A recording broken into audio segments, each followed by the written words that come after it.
Hi everybody, this is the Baseball Head, the amazing, spectacular, terrific, the great one, the People's Champion, your host, and welcome back to the Baseball Head. Hopefully you like this video. And hit that subscribe button. So the Mets won again tonight. My goodness, 5-1 against the Phillies. The Mets pitching was excellent again.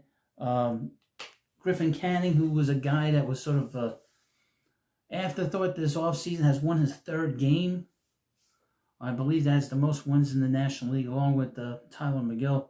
But these guys are doing a great job. And Canning, this is not a good lineup for him, because this is a guy that past few years he's not pitched well, and he handled them pretty good tonight. The Phillies kind of go through these stretches where they don't hit, and then they hit like crazy, and the Mets are getting them at the point where they're not hitting. But then again, the Mets are making good pitches. He had his changeup working, his slider working. Excellent stuff tonight. But there were a lot of high pitch counts in the middle of his start, but he was able to get through 5 innings, got the win. Brazoban came in, shut them down.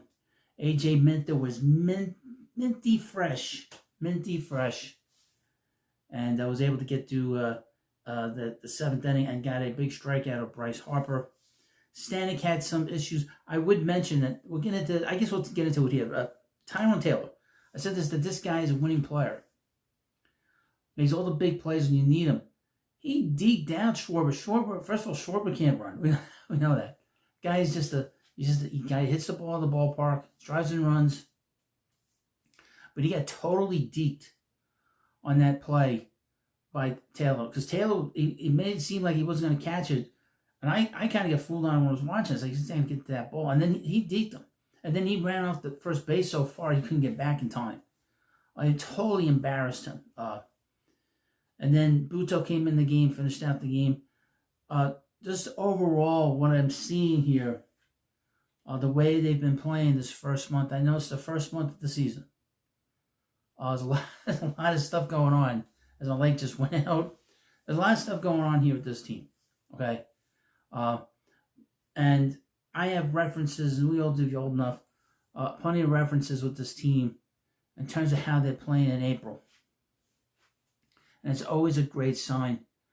They're playing like a championship team. And that's how it seems to me. I don't know how this season is going to wind up. This team reminds me of 86, 2006, 2015. That's what this reminds me of, this April.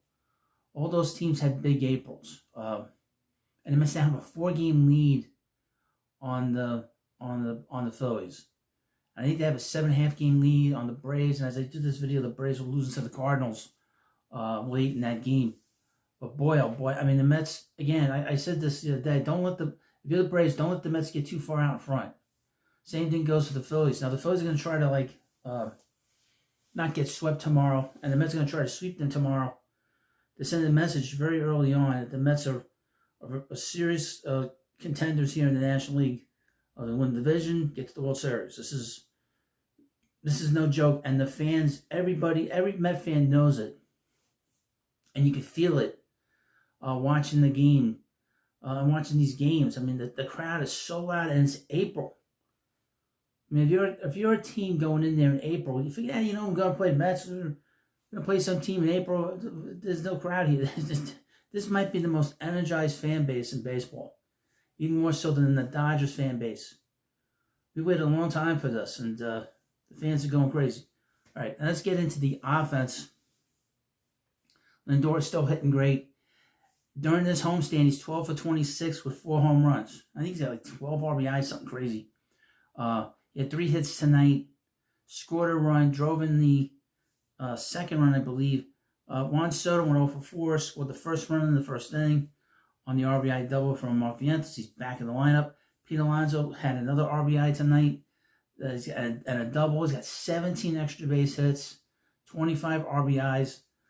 He's got a chance to break his Mets RBI total, which is 131. He has a chance to drive 150 runs. Just looking at it objectively, he's got a chance to do big things with the way he's hitting, and he's been carrying this team offensively for the most part. And now Lindor is starting to join him. Like I said, Vientos had a big double in the first inning. That's huge. He almost hit home run later on in the game, trying to drive the ball to right field. Was caught. I didn't think it was going out, but that came awfully close. And the big hit late in the game was from Luis Torrens. I tell you, that Carlos Mendoza boy, he knows what he's doing. I was thinking to myself and saying to myself, like, man, you can't be having this guy hit. He's not hitting as well as he had been. He's not, he's not going to be playing too much more every day when Alvarez comes in there. I was thinking, why don't you send Nimmo up there? Why don't you send, God forbid, Bailey up there and get a guy that's fresh off the bench. He's not struggling, scuffling. And this guy in an 0-2 pitch got the biggest hit of the game. I mean, I'll tell you, man, I would say, I don't know if I mentioned this last year, that Mendoza completely outmanaged the Brewers manager, Pat Murphy. And he outmanaged Rob Thompson last year. I'm not saying he outmanaged anybody tonight, but he outmanages a lot of these guys. It's moves like this and the way he outmanaged the Brewers last year. Big reason why they won that series, along with the big home run by Pete. But really, just a collectively great team win here. That's how you can tell you're going to have a championship season, is when you get these kind of games where the entire team participates, and every player on the team does a little bit of this and a little bit of that. Guys score runs. They may not get a hit. Guys driving a run here. Big 2-out hit later on in the game. Really well-pitched game. I mean, the last out for Canning, he had 2 men on with that very unctuous and annoying Nick Castellanos. Struck him out. And the play obviously by Taylor. The minty fresh outing by A.J. Minter. But really, it's a really terrific game. Also mentioned this in the second inning. Acuna turned first and second into a first and third, but then with that single that Azokar had, but you can't be, those guys can't be running. That's the only negative about the game. So you can't be running with Francisco Lindor up at the plate, especially when he's hitting so well. He's hitting over 290. You can't be running in that spot, So that's the only minus in this thing. But Lindor got a big hit in the second inning, drove in Azokar, which was pretty big, obviously, and that was the second one. At no point again did I feel that this team was going to lose this game. Mets starting pitching this season, according to SNY, the Mets starters have 12 wins. So the Mets are coming in, they're pitching well. The starters who were maligned by a lot of people, I said, you got David Stearns here. He knows starting pitching. He knows how to run a pitching staff. He knows what he's doing. And, the proof's in the pudding so far. And plus, I think a lot of the stuff that happened last year, all this energy has filtered into this year. I think that's why the fans are so excited. I'm excited. You should be excited. There aren't any negatives here. And it's a lot of fun to watch this. And, of course, we got another game tomorrow at 1 o'clock. I'll be doing a video after the game. And it's what a wonderful team we got here, boy. Fun team to watch, great group of guys. This has a chance to be very, very special. A real championship team here. And the funny thing is, Juan Soto hasn't hit yet. He hasn't hit yet. They're 17-7, 10 games over 500. To be 10 games over 500 in April is huge.